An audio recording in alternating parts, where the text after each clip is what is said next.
After Donald Trump recently declared that the United States is being tested like never before, a new threat has started to take shape. Not in Ukraine, not in Taiwan, but in the waters of the Red Sea. A region few Americans think about, but one that may be the next flashpoint in global conflict. In the last year, the Houthi rebels in Yemen, backed and armed by Iran, have become far more than just a local insurgent group. They've launched long-range drones across Saudi Arabia, fired ballistic missiles at Israeli targets, and, more concerning to Washington, they've begun targeting international shipping lanes. This isn't just a nuisance. These are billion-dollar trade routes, lifelines for Europe and Asia, and, increasingly, they're patrolled by the U.S. Navy. But here's the problem. Despite the patrols, the Houthis are not backing down.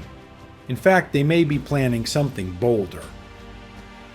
U.S. intelligence sources, while officially vague, have reportedly observed increased activity in Houthi coastal positions near the Bab al-Mandab Strait. That narrow waterway is one of the most strategically important choke points in the world. Oil tankers, military vessels, and global cargo pass through it every single day. Satellite imagery and intercepted communications suggest the Houthis could be positioning anti-ship missiles along the coast. And these aren't crude rockets. We're talking about Iranian-designed systems, potentially even the Noor or Qatar missiles, capable of striking naval vessels at significant ranges. Why now? Some analysts believe it's about deterrence. Others think it's about sending a message to the West. Yemen might be poor, but the Houthis are not powerless. And the recent escalation in Gaza and Iran's broader strategy to confront Israel and the U.S. through proxies makes the timing very suspicious. Then there's Trump's comment, "We are being tested like never before."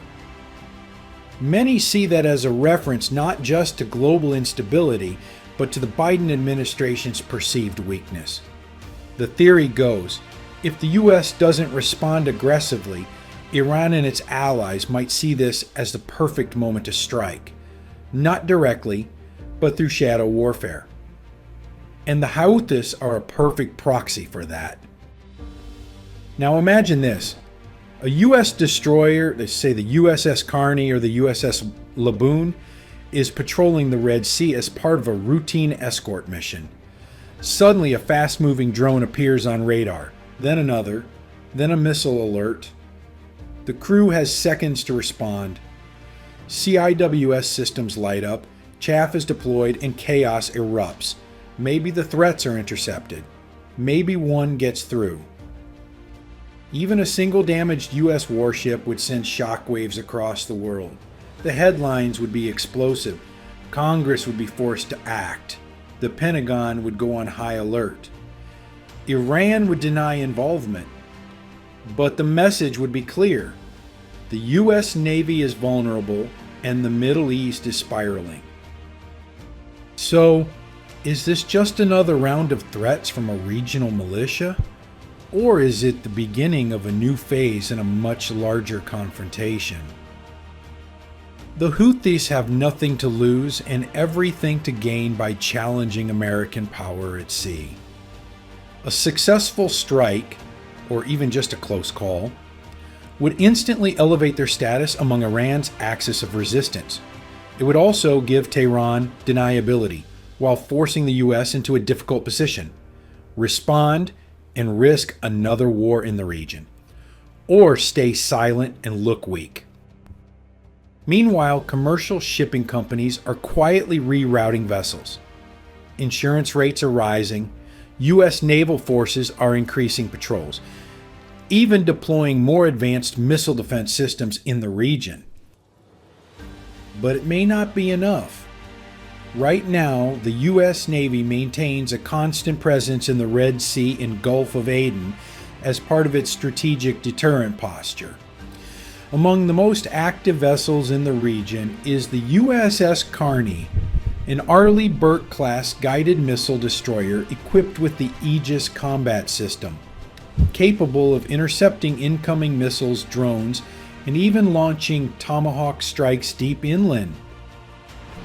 Alongside it, the USS Laboon and USS Mason have been conducting joint operations, sometimes escorting commercial vessels through high-risk zones. These ships are armed with standard missiles, CRAM defense systems, and a full suite of electronic warfare tools. They're also supported by P-8 Poseidon surveillance aircraft and drones that provide constant aerial reconnaissance over Yemeni territory. This isn't a symbolic presence, it's a floating shield built to detect, deter, and, if necessary, strike back with overwhelming force.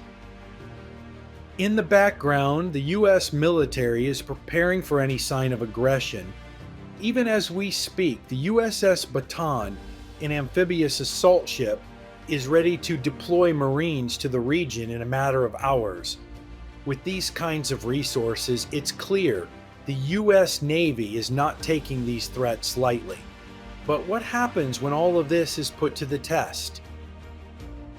Then, there's the growing concern. Are the Houthis planning something more? Something far more dangerous that could send ripples across the entire region? The Red Sea, once considered relatively stable, is now a chessboard for great powers and their proxies. And at the center of it, a rebel group with nothing to lose and powerful weapons in their hands. Trump's words may have sounded like rhetoric, but in the shadows of the Middle East, they might have just triggered something bigger. What happens next could determine whether the Red Sea becomes the next Gulf of Tonkin, or just another close call in a region full of them. Thank you for watching this video until the end. If you found it interesting, don't forget to like and subscribe for more content on the events shaping our world. What do you think about the situation in the Red Sea? Do you believe we're on the brink of conflict with the Houthis? Let us know your thoughts in the comments, and feel free to share this video to keep others informed. Until next time, and as always, stay alert.